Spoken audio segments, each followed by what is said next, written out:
Je suis maintenant en compagnie des opposants au compteur intelligent. J'ai avec moi Mme Jocelyne Breton, porte-parole de la coalition Lévis-Refuse. Bonjour. Bonjour. Monsieur Luc Forbeau, porte-parole de la coalition Stoneham Refuse. Donc, Bonjour. on a les deux rives avec nous. Dites-moi, actuellement, votre bilan, est-ce qu'il est plutôt positif ou négatif dans les deux coalitions respectives, Mme Breton? Moi, je dirais que c'est très positif à date. Là. On a fait quelques rencontres publiques avec des gens pour donner de l'information, parce que c'est ça notre objectif, c'est de donner l'information qu'Hydro-Québec ne donne pas et que les organismes de santé ne donnent pas. Oui. Et je dirais que la réaction est à 90 vraiment positive là-dessus. Vos assemblées sont pleines, M. Forbeau aussi? Oui. Ça grandit de jour en jour. Tous les jours, je reçois des appels de personnes qui veulent être informées, qui me donnent leur adresse courriel afin que je leur transmette l'actualité à ce sujet-là. Puis ça devient quasiment exponentiel. Même à ce sujet-là, j'ai des appels d'autres municipalités qui essayent d'avoir de l'information. On organise déjà des rencontres un petit peu partout à la projection d'un film qui s'appelle Take Back Your Power, qui est entièrement dédié à ce phénomène. Ne serait-ce que dans le quotidien, je rencontre des gens qui, à tous les jours, lorsque l'on en parle, débarquent en fait complètement, tombent des nues en sachant la problématique de ces compteurs-là. Vous n'êtes pas seul, là. Je comprends qu'il y a beaucoup de coalitions à travers le Québec. Vous êtes les deux principales dans la grande région de Québec. Entre autres, là, vous avez entendu l'entrevue avec l'Institut national de santé publique et celle avec Hydro-Québec. Comment vous réagissez par rapport à leur déclaration?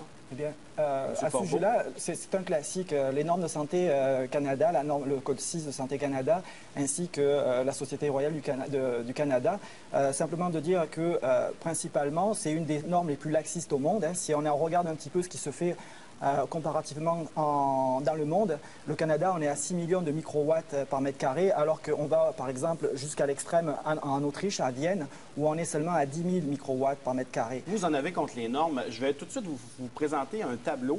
Le tableau qui est produit par Hydro-Québec qui nous présente là, quels appareils dans notre maison émettent combien. Alors, on voit directement sur le premier tableau, c'est le four à micro-ondes qui est le champion et le compteur se trouve quand même loin derrière. Vous, ces normes-là, vous les contestez, c'est ça? Oui, absolument. Oui, parce qu'ils sont basés sur des moyennes. Sur des moyennes qui ne font pas votre bonheur, là, visiblement. C'est parce que si je me base sur une moyenne, puis mettons qu'on parle en secondes, si je me base sur une moyenne d'une minute, puis qu'il se passe de quoi rien qu'aux 20 secondes, alors vous allez avoir des pics d'énergie qui vont sortir et ils vont être amortis sur les 19 autres secondes.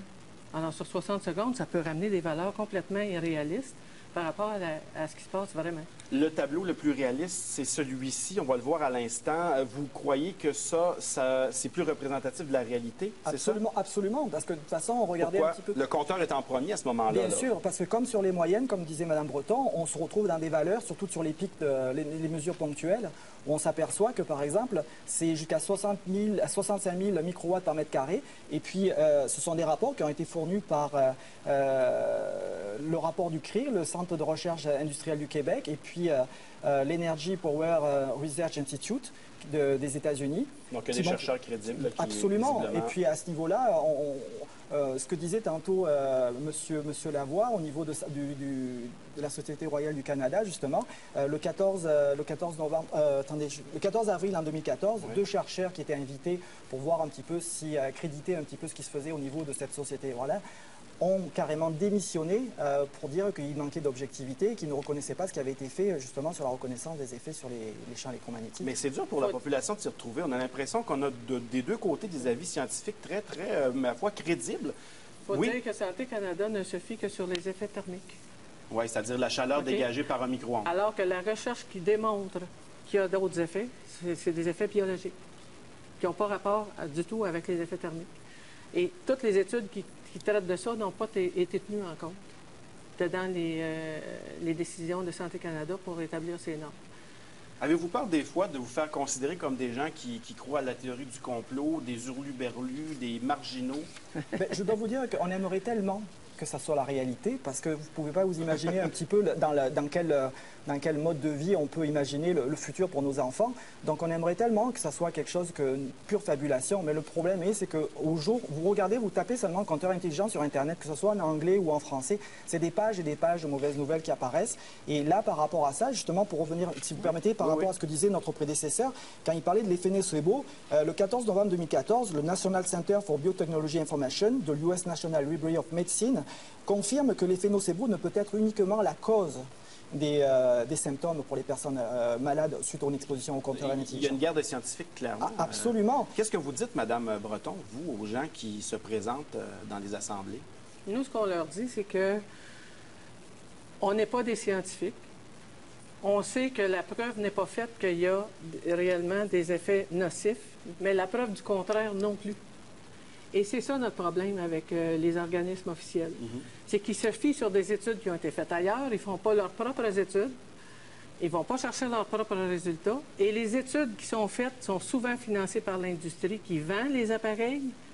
Alors, on ne peut pas se fier sur les résultats partiels qu'on a présentement. Alors, à défaut d'avoir la preuve Dans le concrète, doute, vous vous abstenez, finalement. bien, à défaut d'avoir la preuve concrète qu'on a réellement un problème avec ça, bien, c'est le principe de précaution qui devrait s'appliquer dans le cas, puis dire attendre d'avoir les études qu'il faut, puis d'avoir fait tout le tour de la question, parce qu'il n'y a pas que la santé qui est en jeu, il y a 9 autres enjeux là, qui sont interpellés dans ça. Alors, mais pourquoi vous êtes embarqué là-dedans? C'est quand même un combat citoyen important. Je veux dire, ça occupe votre temps libre. C'est principalement par rapport à l'avenir de nos enfants, parce que si on laisse une société d'État imposée de choisir pour nous ce qui est bon ou n'est pas bon, eh bien, on se demande ce que sera l'avenir pour eux autres, c'est-à-dire que des gens vont se permettre, à leur insu, de pouvoir choisir une technologie qui sera peut-être pathologiquement impactable sur leur santé et qui feront qu'ils seront obligés de vivre continuellement avec ça. C'est ça la problématique. D'ailleurs, à ce sujet-là, on parlait tantôt des impacts au niveau des assurances, par exemple. Depuis 2010, les sociétés d'assurance telles que la Lloyds, la Suisse de Ré, l'Alliance refusent d'assurer le risque sanitaire lié au champ électromagnétique et à l'émission de la téléphonie mobile. En Europe, ils sont un peu plus en avance. C'est même pas l'Europe, oui, mais c'est carrément des sociétés de réassurance, c'est-à-dire les assurances des assurances. C'est quand même les sociétés qui quand même font de l'argent avec le risque associé. Donc par rapport à ça, eux, ils ont fait carrément en parallèle avec l'amiante. Et ce sont des gens, par exemple, comme Frank Legg, ancien directeur, même pas directeur, président de Microsoft Canada et Central US, qui dit clairement que le Code 6 de Santé Canada, tout comme le tabac, va certainement apparaître au cours des prochaines années comme une problématique sur la santé. Quand je suis arrivé ici en 98, monsieur, on trouvait encore des paquets de cigarettes dans les pharmacies.